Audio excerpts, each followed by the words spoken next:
the story of people is a fucking fascinating. Like, I mean, just we think how we came from, allegedly being simple creatures who foraged for food, moved in small groups that were able to collude against bigger and stronger animals until we came to the point of villages, agriculture, cities, and now we're here with Mickey D's, Nando's, and YouTube. And the interesting thing out of all of this journey of quote-unquote humanity for me is how we settle and are placed in environments. It feels you could separate the settling of people into two categories. People come to places that they feel will enhance and allow their lives to thrive by realizing the resources that are ample in a space, or people are forcefully placed in an environment to limit their capacity to grow by another people who seek to subjugate, or in simple words, to just downpress them. Now, as black people, we know that the history of the African story is riddled with colonialism and slavery, and the story of how other peoples have tried and arguably succeeded in technically, culturally, and structurally breaking down the foundation of African people to a point where we are a shadow of our true essence. Now, they've done this through a lot of strategies. Obviously, divide and conquer. You divide and conquer people spatially, but you also do it ideologically. I want to talk about the spatial aspect, because the large majority of people watching this right now, if you are from South Africa, live in what they call townships. If you're from another part of the world, maybe I'll say ghetto, maybe I'll say favela, maybe I'll say shanty town, maybe I'll say a slum. What are these spaces? They are spaces that are built by the oppressive class to limit the capacity of the people they seek to use as slave labor. And these spaces are locations which are designed to be labor reservation camps. So the main purpose of an environment is people go there to find a better life. But when you are placed in an environment, you are placed there to limit the capacity of your life being better. This is ilogishi. Even the term ilogishi is a slang play on the idea of being located. It is location. You are literally placed in proximity with industry. Your life is going to and fro to work. Your existence is categorized by the fact that you are nothing but an appendage in which capitalism, imperialism, and yes, colonialism expands itself. So how do we still dwell in these places that were designed for our destruction by architects of colonialism, architects of apartheid, the PW Porters, who span from this mindset giving birth by Afrikaner nationalists such as the Broederbond. Even calling them Afrikaner is probably a misnomer, because the term Afrikaner means African. So if we're being strict about it, how did we get to where we are right now? We got there because, in a nutshell, we were met with the opportunity to fight for what we had with the resources that we had. And the global power of European colonialism brought us down. So here we are, in an era where capitalism recognizes the value and the asset we have as a people in the culture that we cultivate. When I say the culture that we cultivate, think about it. The music, the aesthetic, the movement, the charisma, the sound of much of the modern world was invented by black people. So I ask the question, if we have been placed in these ghettos to die a slow social death, if the township is nothing but a geography of social death, where we are placed simply to die a slow death due to not being able to survive and thrive, can life be found in the townships? And if life can't be found in the townships, what do we make of the culture that has come out of the township? What do we make of jazz, of funk, of kwaito, of amapiano, of hip-hop? What do we make of all the street culture? What do we make of all the dal, the slang, the shalambombo, the scamto? What do we make of these things? Are they aspects of life? Or are we simply just mirroring how dead we are? Are we truly as Satan, trapped in a limited realm of hell? Or is the ghetto truly fabulous? These are the questions that I will attempt to go into and maybe provide an open portal to some kind of a gesture that could lead to an answer. I make no promises. I want to start with the idea of what the township is designed to be. Biologically speaking, an organism is only as potentially possible to live in relation to what its environment is like. Whether you're talking about a lion or an ant, the dynamic relationship between the organism and the environment is what causes the potential for the organism to move and survive. What I mean by that is, if there is enough food, if there is enough of a climate that allows for rest, for migration, species can grow, can develop. But if the environment hits a drought, if the environment lacks water, if the environment lacks resource, it threatens the organism. And the organism is forced to find somewhere else, to find life. Is this the predicament that we're in? Is the township a dry, arid space where we're simply scrambling for vestiges of life in vain, in a place that is designed to kill us all? Many would say yes. As a matter of fact, a lot of writings that have been written by scholars has focused on this aspect of how the townships restrict agency, imagination, potential so much that there's absolutely no way that one could reconfigure that environment into something that could bring forth life. I want to challenge that. I want to challenge the idea that the township is a place where no life is possible. Because I feel that that idea is leaning on an idea in eugenic biology that said that if the environment doesn't allow for life, then the organism needs to move somewhere else.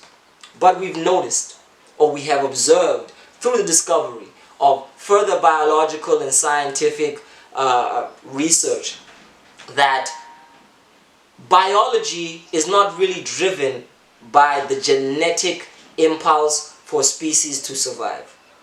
It's driven by something called the epigenetic principle. The epigenetic principle says that the environment and the organism are one and the same thing.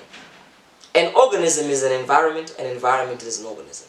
What this means is that the organism can move and go into traces that allow for enough life to be assessed, to be accessed, that it can cultivate and re-engineer the fabric of an environment in and of itself.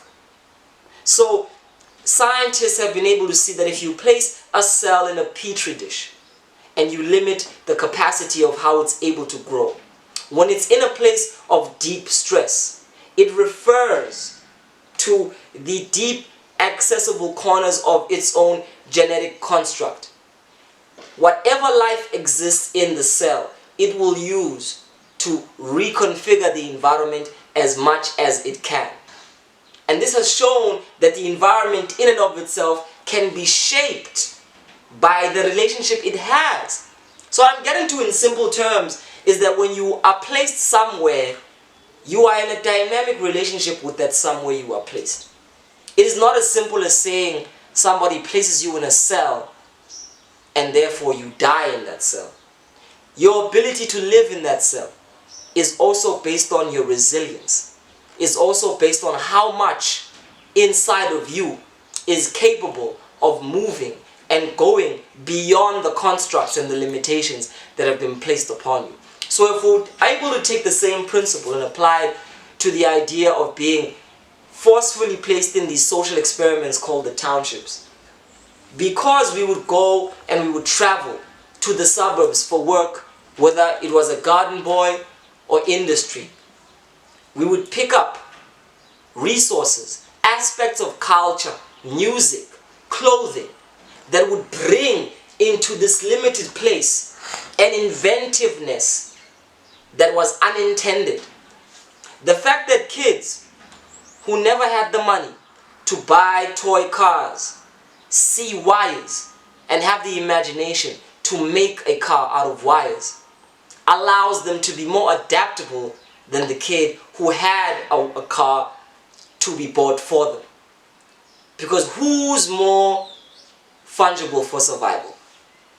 The boy who's learned to create the resources, or the boy who simply got them?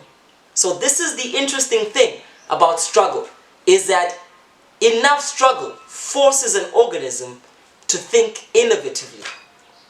And too much privilege kills innovation. And this is where the key to the life in the township lies. So this principle of enough struggle, coupled with the culture that comes with it. Because I'm not saying that simply struggling brings out imagination.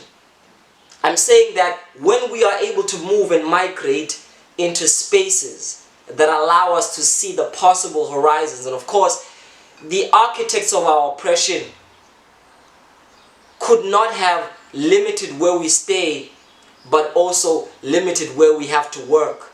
Because where the domain of labor belongs to them. And because of that, we are confronted and come across with aspects that show us how broad the world could be. We see the edge of the horizon, and just seeing the horizon is enough to go back to that limited place and imagine the horizon for yourself, and imagine what you could do in the context of where you are limited. So when you are able to see what lies beyond, it sparks the imagination to strive to move to that, whether be it radically, be it through the imaginal, be it through the creative. This is why black culture has been the engine of capitalistic influence, because the irony is the same struggle that was used to limit us is the same struggle that fuels our innovation. The pain creates the blues. The being able to feel the spirit of the ancestors screaming through us influences the dance of a mapanzula. The need to express black existentialism creates the vocals of a rap. The need to be able to capture the darkness of a living hell creates the abstract poetic art forms, be it through fine art, sculpture, or writing. Therefore, this is the epigenetic principle.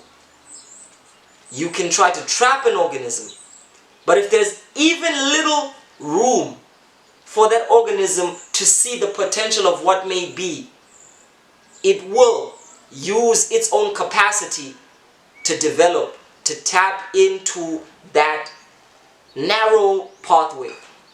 And this is what we've seen through the phenomenon of the ghetto fabulousness. The ghetto fabulousness, even in its definition, fabulous, coming from the idea of a fable, of a myth, of a magic, of a story that is beyond life, is the idea for people in the ghetto to, just for a moment, tap into an alternate reality that allows them to internally escape the township while still being in it, which creates this interesting dynamic where we gesture towards possible futures and realities while we are still subjugated in the conditions we're in. And that's what we've seen. And this is why white monopoly capital decides to take the very same urge for freedom and use it against us by turning us into capitalist puppets who sell our need to be free back to ourselves. This is why the moment that the white capitalist has seen that jazz, that funk, that hip-hop, that kwaito, that amapiano is viable, they co-opt. So I'm here to say there is life in the townships, but we haven't been good at claiming it. We have allowed ourselves to take the life of the townships and sell it to the very same people who are designing our death. And the life of the townships becomes our metaphorical suicide rope, where we die through the life of our own yearning for life. Or as Mkharimbe eloquently put it,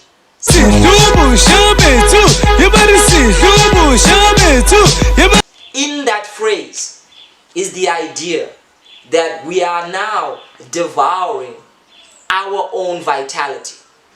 We're eating youth. What does eating youth mean? Eating youth means you are literally eating at the parts of you that are being born. See, Lubusha Betu quite literally. If there's something in us which is possible that could live, we eat at it. And how do we eat at it? By allowing capitalism to take direct control of it. So what are you saying, Vijay? Are you saying that we're trapped in this place where whatever life we find in the townships will automatically be used by capitalism to be sold against us? That means that even though there's life in the townships, it's turned against us and we die from it. That might be the possible conclusion. Or that might be an analysis of how things have gone thus far. What I'm saying is, yes, there's life in the townships. If there wasn't any life in the townships, we wouldn't have been able to even breathe. It is not enough to simply limit a person. You have to literally get at the base of their skin. And capitalism has not been able to do that without our own consent. So I'm here to say that anybody who lives in the townships right now, think about the ways that you constantly give consent to your own self-destruction. Think about how the things you do, are they actually developing you and your family to become something healthy? And what is health? Health in this instance doesn't really mean breaking out of capitalism. Let's be realistic. Health just means using what you have to take care of yourself. Are we doing that? Are we allowing ourselves to simply become an easily accessible market that allows for the Isle of Blackness to be another product in the capitalist machinery? Yes, we are doing that. But more and more, the ancestral messages keep reminding us that we will never stop innovating, because our struggle is a never-ending engine of an imaginal motivation, because we are always able to find the loophole of possibility.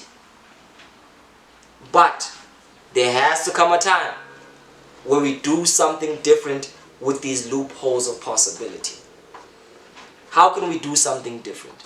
Well, history has shown us that social change and agency and motivation is possible in the townships. That when we are able to galvanize each other, and I'm not talking about overt protest, it's about how we sit down and engage with each other. The one thing that we have done that gives us the impression that there's no life in the townships is that we've swallowed stereotypes that teach us that the things that emerge as ills in the townships are not able to be changed. We look at the crime rate, we look at the exploitation, we look at people being killed. Senzo Meyiwa was killed in the townships. Any possible black celebrity you could think of was killed in the townships. Even when we go globally, Nipsey Hussle was killed in the hood. There are so many instances where black people lament at the fact that it seems as if you can't go back to develop the hood. And I think that's the myth we need to attack. It isn't that you are not able to go back and develop in the hood. It's that if you are successful and still living in the township with no immediate dialogue and connection to the people around you, you are liable to being a target. Is that your fault? No. But do we need to be more aware of the fact that township life is also characterized by a certain level of community engagement? And when you, as a person in the township, are a deserted figure from this communal liminal space, you do not have enough people who could protect you. Because anybody who lives in the townships will tell you that we only survive through the slim thread of neighborly camaraderie. The fact that Umaake knows you because you've been able to give them a little bit of sugar, you've been able to show a little bit of love. It doesn't mean you have to ingratiate yourself to your neighbors. It just means that if the suburbs are characterized by isolation of privilege, then the townships are characterized by blending together. And this just simply means familiarity. But capitalism often leaves us so tired, so alienated with ourselves, that maybe we hardly have the opportunity to even pay attention to the neighbor. And I think this is the fabric that allows for the tear to happen, where if anything is to happen, nobody can help. So here's what I'm saying, is that if we hold on to the engagement that we have with each other on any level, be it our love for a soccer team, be it being able to help each other when we can, we understand that we identify with each other. And you are seen, even in your thriving, as an example. So I think this, on a basic level, as I understand it, is for me the key to unity in the township. So my last commentary on this is, what can we do with the unity in the township? What we have done with the unity in the township so far is through the tradition of having the church as a place of escape, the tradition of having shebeens as places of escape, has created a polarizing place where you either have the church or the shebeen. Even if you do both, you only truly believe in one. You might be acting out the allegiance to another, but only one is your true God, in the sense of what you immediately depend upon to try and cope with the woes of living in the townships. So here's what I think. I think we have mischaracterized shebeens as places of death, when really the shebeen is just another church. And if we're able to see the connection that whether you go to church or the shebeen, we're all looking for the same thing. We're looking for ways of coping with our inner reality. So I think unity in the township starts when we stop speaking through moral lines. When just because we are Kwanzaa, you look at those that drink as the fallen, and just because you drink, you look as the churchy as the uppity. I think this divide between the aesthetics of drinking and the aesthetics of Christian worship or any kind of worship is what creates this subtle tension of how the culture of ethical growth in the township might navigate itself. So I'm here to say that if we're able to see that even the shebeen is a place where God dwells, and that even the church is an elixir for people to try to find hope. Matter of fact, Marx once said it is the opiate of the people. So there is very, very little difference between Evangeli and a bottle of Black Label. It is the aesthetic structural differences that blind us from seeing that behind the bottle of black, or whatever you prefer, and behind the worship is the nominal place, this metaphysical place where we find peace. And I think if we're able to engage with the fact that we're all just trying to find peace, then we live in terms where we don't judge each other like we're against each other. So like I said, no absolute answers. The only thing I'm here to say is, yes, there's life in the townships, and we have taken this glimmer of life and continuously sold it to the machine because some of us sincerely believe that is the only way. But what it has done is that it simply continues the chain of our own oppression. And even if that's where we are limited, at least what we can do is navigate enough health for ourselves. So if we're drinking, drink to a place that doesn't seek to drown. Drink to swim. And if you're worshiping, worship in a place that doesn't attempt to escape, but to engage. Either way, we cannot escape this world. We're in it. And we're going to have to find some way to find a semblance of joy. And the semblance of joy is visible in the cultures that we've manifested. It's just that we are allowing the semblance of joy that we have to be determined and sold to us by those who are not for us. So the only real kind of takeaway that I'm hoping those watching this video can have is that semblance of joy. Hold it dear and find ways to navigate through it in ways that don't easily make you a pawn to a greater plan. Maybe the elaborate details of that can be explained in another video, but for this one, I just wanted to say, Sigeto Fabulas. And this fable is something we are writing. This is our story. So if we're going to continuously allow this story to be taken over by those who simply mean to limit us, then yes, it is pointless. But if we do realize that every time there's a glimmer of life and hope, this is an opportunity to engage and see where we could go and use it on terms that at least work for the health of our mind, our bodies, and our souls. And this is not some straight age gospel. I'm not saying people should stop drinking and smoking. I'm saying that if we understand the fact that we come to these things in seeking solace, then we understand that the relationship we have with any substance or any person or any agent is still something that we can determine by unlocking our own awareness of what we're actually doing in the process of that. And yes, it isn't easy, but is anything? So life is a responsibility. And there's life in the townships, which simply means we have to be responsible for what we do with that life. My name is VJ, the brother from the Ancient Mother. You are watching Headspace, the most poignant culture channel in all of Africa, really. I love you.